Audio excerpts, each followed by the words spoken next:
Uh, Respected guest, Excellency Ambassador from Mongolia and Deputy Chief of Mission of Turkmenistan, Mr. Agrawal, Professor Agrawal, and also Vice Chairman Professor Agrawal, my dear students.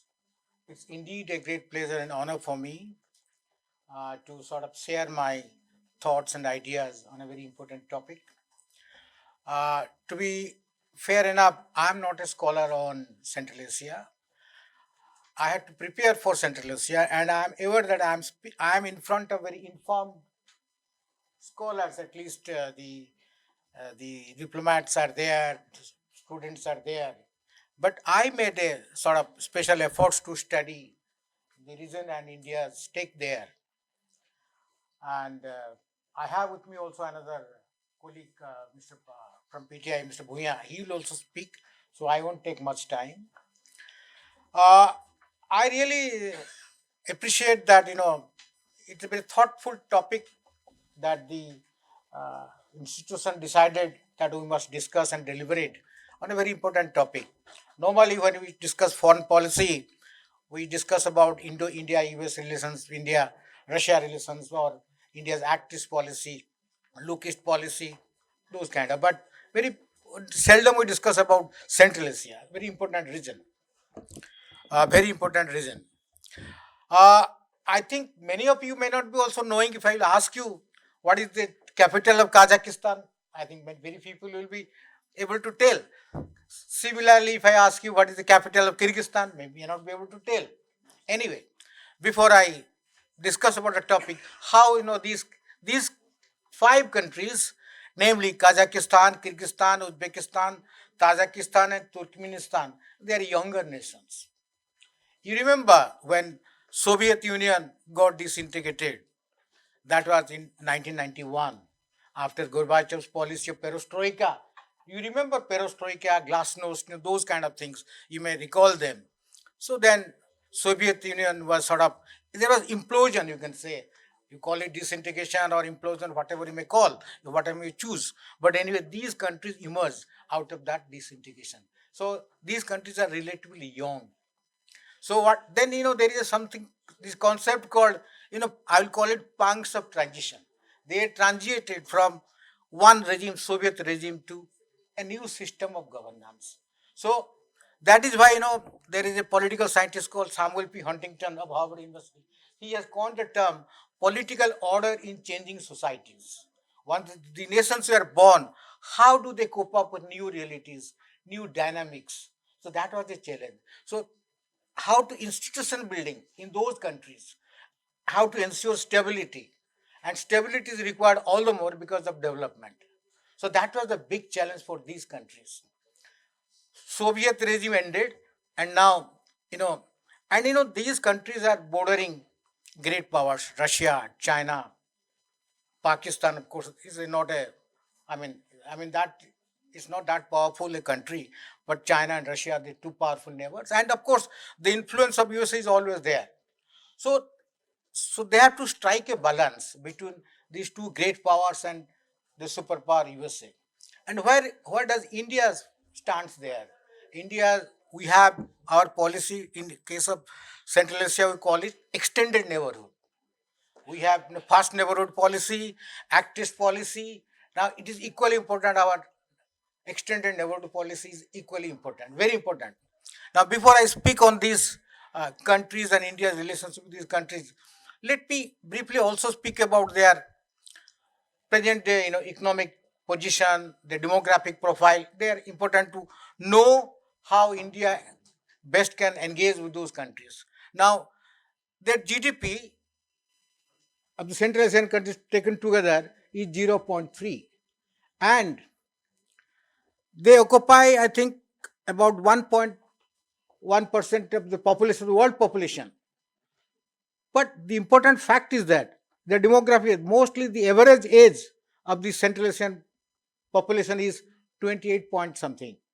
So we have a younger generation population there in Central Asian country. That is very important to understand the region and India's engagement with these countries. And most of these younger generation people, they didn't live under the Soviet regime. So they are used to a different kind of a political culture. They are not used to Russian regime. So different kind of culture. And being, since we are all students of business here, and being younger, they have aspirations. Like, for example, when you talk about, of course, we'll discuss later about India, China's, what are the opportunities and challenges for India in South Asian countries. Being, India has emerged one of the leading exporter of the smartphones. And now, when you have a younger generation population in these countries, perhaps one item perhaps could be how best we can export, these smartphones to these Central Asian countries. Automobile, there is a demand for that, but then because of distance, that's not possible. The Chinese cars and other cars or Russian cars will be available there. But one, to me, as a layman, I understand. Perhaps, these kind of, smartphones can be one export item. Of course, we'll discuss in greater length later. India, as rightly pointed out in the opening remark, we had a historical, cultural link with the region. The old Silk Route is there, and as rightly pointed out, many rulers from these regions, they came to rule over India. So there is a connect, historic connect and cultural link with the entire countries. And moreover, another challenge in the region is that ethnic divide, that is there. And of course, I'm happy to say that unlike many parts of the country, Central Asian countries have been able to hold together, and in spite of, this kind of a, what we call, ethnic divide, by and large, there have been some aberration here and there, but by and large, they have been able to maintain the unity and integrity of the territorial unity and integrity of the countries as a whole. And there is unity among all the 5 Central Asian countries. That's the important aspect. And one thing here I would like to also mention, these countries collectively, they have adopted nuclear-free zone. They've adopted. That is very important.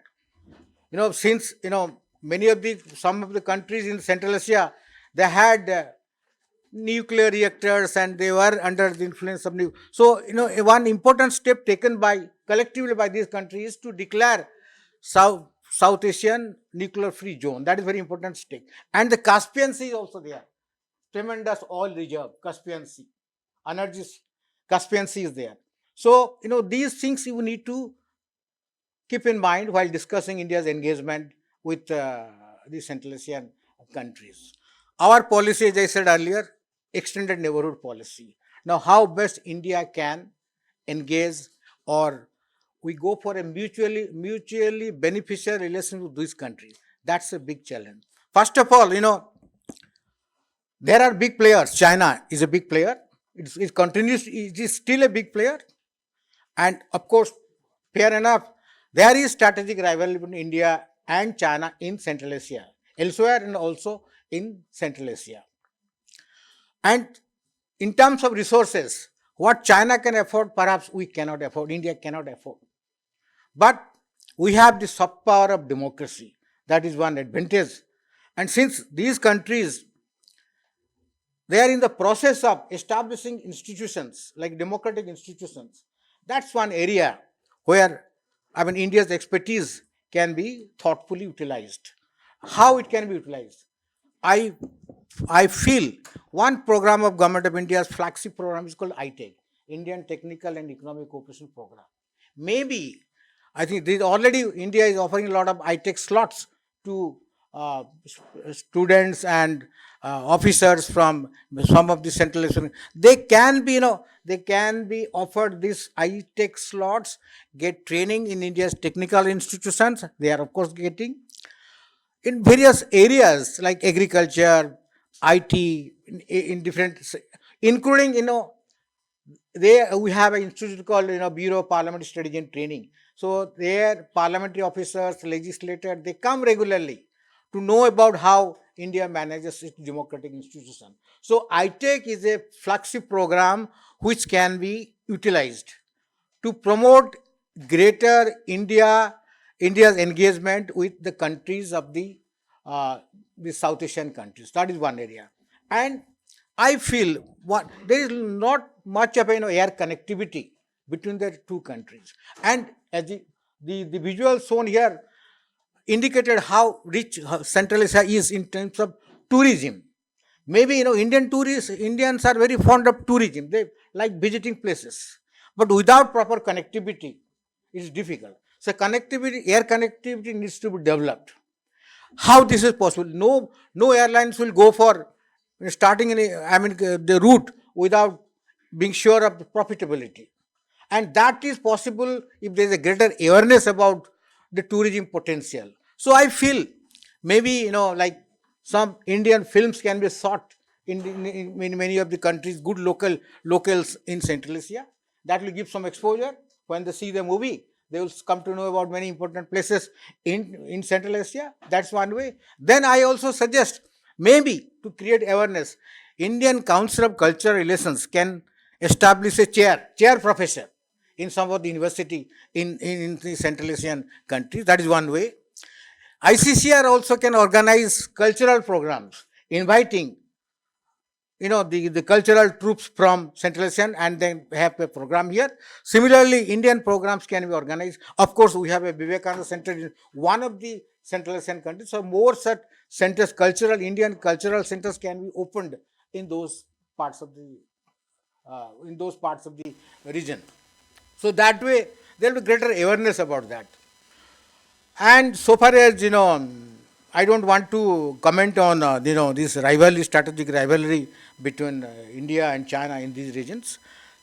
Recently, Chinese President invited immediately after the pandemics.